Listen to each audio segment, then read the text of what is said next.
Assalamualaikum warahmatullahi wabarakatuh. Apa kabar anak-anak pada hari ini? Semoga selalu sehat. Baiklah, pada kali ini kita akan belajar video pembelajaran. Materi kita adalah berpedoman pada Al-Quran dan Hadis. Apa itu Al-Quran? Apa itu Al-Hadis? Al-Quran itu ialah anak-anak mukjizat atau risalah Allah Subhanahu wa taala yang diturunkan kepada Nabi kita Muhammad sallallahu alaihi wasallam yang melalui malaikat Jibril. Jadi Al-Qur'an itu wajib kita imani. Wajib kita percaya dengan Al-Qur'an. Sebelum Al-Qur'an juga ada kitab-kitab suci yang terdahulu yang diturunkan oleh Allah Subhanahu wa taala, yaitu namanya ada At-Taurat, ada Injil, ada Zabur. Selain Al-Qur'an juga yang menjadi pedoman umat Islam itu adalah Al-Hadis. Al-Hadis itu apa? Al-Hadis itu ialah apa yang menjadi gerak-gerik, tingkah laku, perbuatan atau ucapan Rasulullah SAW, itulah Al-Hadis. Sehingga Rasulullah mengatakan kepada umatnya, kalau kalian ingin selamat, berpegang teguhlah kepada Al-Quran dan Hadis. Adalah tujuan pembelajaran kita ialah pertama itu menjelaskan pengertian Al-Quran dan Al-Hadis. Kedua ialah menjelaskan fungsi Al-Quran dan Hadis. Dan yang tiga adalah menjelaskan kedudukan Al-Quran dan Al-Hadis dalam hukum Islam. Berpedoman pada Al-Quran dan Al-Hadis.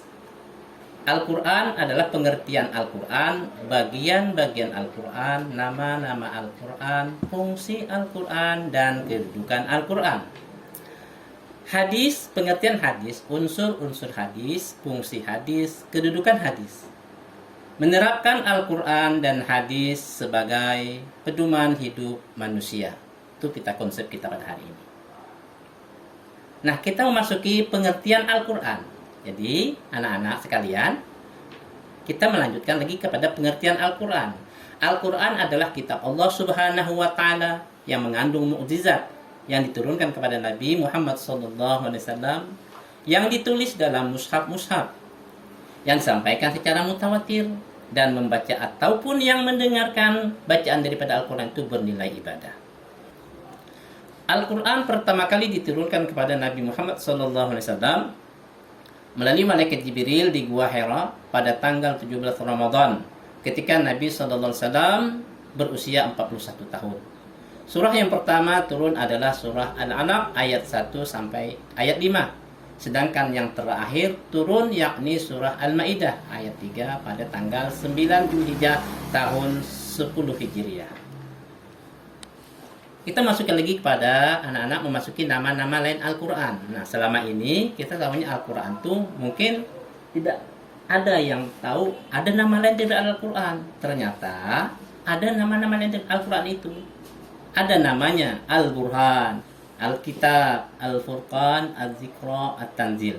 Al-Burhan adalah yang berarti bukti. Maksudnya adalah Al-Quran merupakan bukti yang menunjukkan kebenarannya.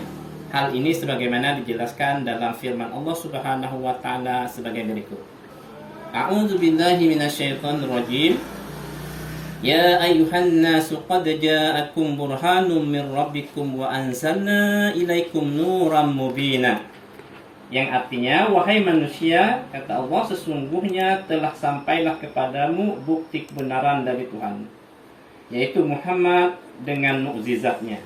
Dan telah kami turunkan kepadamu cahaya yang terang benderang.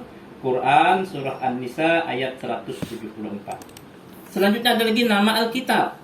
Alkitab adalah salah satu nama bagi kitab suci Al-Quran. Al-Quran sering disebut sebagai Kitabullah yang artinya kitab suci Allah Subhanahu wa taala. Juga bisa diartikan yang ditulis, ayat Al-Quran yang di dalamnya terdapat kata-kata Alkitab sebagai nama bagi Al-Quran, yaitu dalam firman Allah mengatakan zalikal kitabul la raiba fihi hudal lil muttaqin. Artinya kitab Al-Quran ini tidak ada keraguan padanya, petunjuk bagi mereka yang bertakwa. Ada lagi setelah Alkitab, ada lagi namanya Al-Furqan. Al-Furqan yang artinya pembeda. Maksudnya adalah yang membedakan antara yang hak dan yang batil. Al-Furqan merupakan salah satu nama Al-Quran juga. Bagaimana yang tertulis dalam surah Al-Furqan ayat 1 sebagai berikut.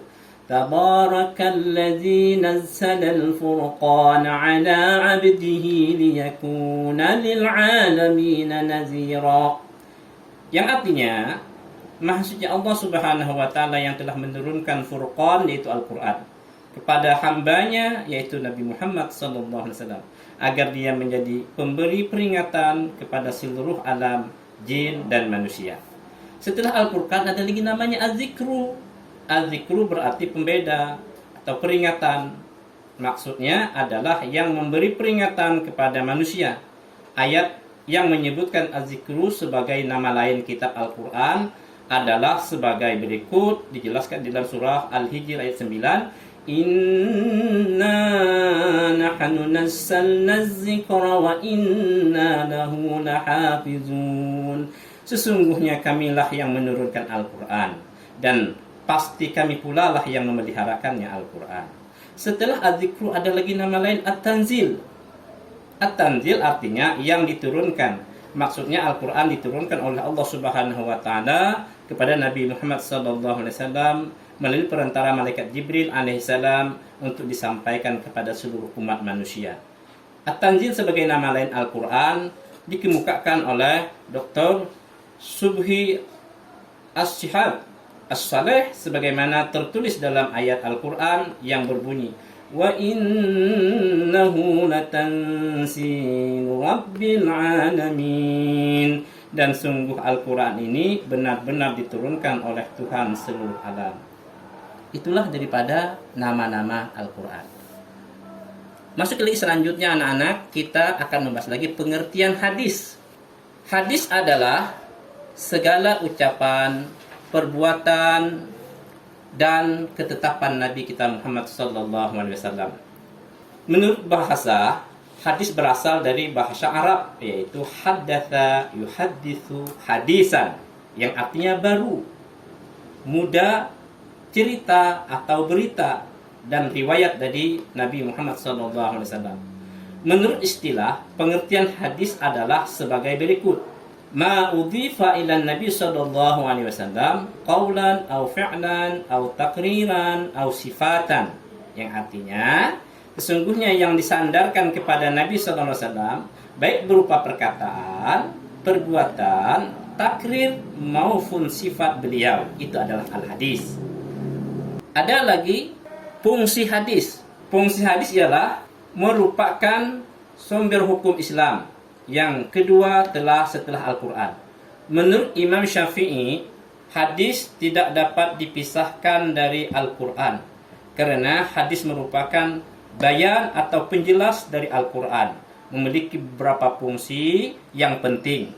Oleh karena itu, tidak mungkin seorang muslim dapat memahami dan mengamalkan ajaran Islam dengan sempurna tanpa memahami hadis. Di antara fungsi hadis adalah sebagai berikut, yaitu mengokohkan hukum-hukum yang telah disebutkan dalam Al-Quran. Hadis dapat menetapkan hukum-hukum yang telah disebutkan dalam Al-Quran. Sebagai contoh, Allah Subhanahu wa taala memberikan kita kebijakan dalam memberikan hukuman kepada orang yang melakukan pembunuhan. Sebagaimana firman Allah Subhanahu wa taala, وَلَا تَقْتُلُوا النَّفْسَ الَّتِي حَرَّمَ اللَّهُ إِلَّا بِالْحَقِّ وَمَنْ قُتِلَ مَظْلُومًا فَقَدْ جَعَلْنَا لِوَلِيِّهِ سُلْطَانًا فَلَا يُسْرِفْ فِي الْقَتْلِ إِنَّهُ كَانَ مَنْصُورًا. Surah Al-Isra ayat 33. Dan janganlah kamu membunuh yang diharamkan oleh Allah Subhanahu wa taala membunuhnya kecuali dengan suatu alasan yang benar. Dan barang siapa dibunuh secara zalim, maka sungguhnya kami telah memberi kekuasaan kepada walinya, tetapi janganlah walinya itu melampaui batas dalam pembunuhan. Sesungguhnya dia adalah orang yang mendapatkan pertolongan. Jadi, ayat tersebut menjelaskan larangan untuk melakukan pembunuhan. dan memberikan kekuasaan kepada wali keluarga korban jika anggota keluarga terbunuh secara zalim. Kemudian ayat tersebut dikokohkan oleh Rasulullah SAW dengan sabdanya, An Abi Hurairah qala Rasulullah SAW, wa man qutila lahu qutilun fahuwa bi khairin nazraini imma yuda wa imma yuqad. Yang artinya, Abu Hurairah berkata, Rasulullah SAW bersabda, barang siapa yang menjadi keluarga korban terbunuh, maka dia memilih dua pilihan. Boleh memilih diat dan boleh juga dibunuh qisas. Seterusnya lagi, menafsirkan ayat-ayat Al-Quran bersifat muzmal. Hadis dapat juga menafsirkan ayat-ayat Al-Quran yang bersifat muzmal atau global. Sebagai contoh, Al-Quran memerintahkan kita untuk melaksanakan sholat sebagaimana firman Allah Subhanahu wa Ta'ala, وَأَقِيمُوا الصَّلَاةَ وَآتُوا الزَّكَاةَ وَاعْتَصِمُوا بِاللَّهِ. Maka laksanakanlah sholat, tunaikanlah zakat, dan berpegang teguhlah kepada Allah. Surah Al-Hajj ayat 78. Ayat tersebut hanya memerintahkan sholat, tetapi tidak menjelaskan ketentuan dan tata caranya sholat. Tata cara sholat dapat kita ketahui melalui hadis Nabi Muhammad SAW, di antaranya sebagai berikut. An Abi Sulaiman Malik bin Hurith qala Nabi sallallahu alaihi wasallam, wa sallu kama ra'aitumuni usalli. Abu Sulaiman Malik bin Huwairis berkata, Nabi sallallahu alaihi wasallam bersabda, salatlah kalian sebagaimana kalian melihat aku salat. Terus lagi, membatasi keumuman Al-Qur'an. Hadis dapat juga membatasi ketentuan-ketentuan syariat yang bersifat umum dalam Al-Quran. Sebagai contoh, di dalam surah Al-Jumu'ah ayat 9, Allah Subhanahu wa Ta'ala berfirman mengenai kewajiban salat Jumat sebagai berikut. Ya ayyuhalladzina amanu idza nudiya lis-shalah min yaumil jum'ati fas'au ila dzikrillah wa dzarul bai'. Dzalikum khairun lakum in kuntum ta'lamun. Surah Al-Jumu'ah ayat 9. Wahai orang-orang yang beriman, apabila telah diseru untuk melaksanakan sholat pada hari Jumat, maka segeralah kamu mengingat Allah dan tinggalkanlah jual beli. Yang demikian itu lebih baik bagimu jika kamu mengetahui. Berdasarkan ayat tersebut, Nabi Muhammad SAW memberikan batasan-batasan tentang orang-orang yang boleh tidak melaksanakan sholat Jumat, sebagai sabda beliau, An Tariq ibn Sihabin anin Nabi sallallahu alaihi wasallam, qala al-jum'atu haqqun wajibun ala kulli muslimin fi jama'atin illa arba'atan abdun mamlukun aw imra'atun aw sabiyun aw maridun. Rawahu Abu Daud. Yang artinya, Tariq bin Syihab radhiyallahu anhu berkata, Nabi sallallahu alaihi wasallam bersabda, salat Jumat adalah hak yang wajib bagi setiap muslim dengan berjamaah, kecuali bagi 4 orang yang boleh meninggalkan salat, yaitu budak yang dimiliki, yaitu wanita atau anak-anak, dan orang yang sedang sakit. Terus lagi, menetapkan hukum yang belum disebutkan dalam Al-Quran. Terdapat banyak hukum yang ditetapkan melalui hadis Rasulullah SAW yang ditemukan dalam Al-Quran.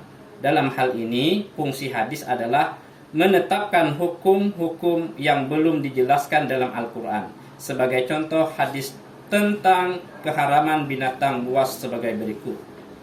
An Abi Sa'labah radhiyallahu anhu anna Rasulullah sallallahu alaihi wasallam naha an akli kulli dhi nabin minas siba. Rawahul Bukhari. Abu Talhah radhiyallahu anhu berkata, sesungguhnya Rasulullah sallallahu alaihi wasallam melarang makan setiap binatang buas yang bertaring. Itulah daripada fungsi-fungsi hadis yang kita pelajari pada hari ini. Nah, anak-anak sekalian, mudah-mudahan video pembelajaran kita pada hari ini semoga bermanfaat, semoga mendapatkan keberkahan daripada materi Al-Quran hadis ini semoga menjadikan ilmu nafik, ilmu yang bermanfaat sehingga kita dapat mengamalkan dalam kehidupan kita sehari-hari. Kiranya cukup sekian yang dapat Bapak sampaikan. Mohon maaf atas segala kekurangan. Akhirul kalam. Assalamualaikum warahmatullahi wabarakatuh.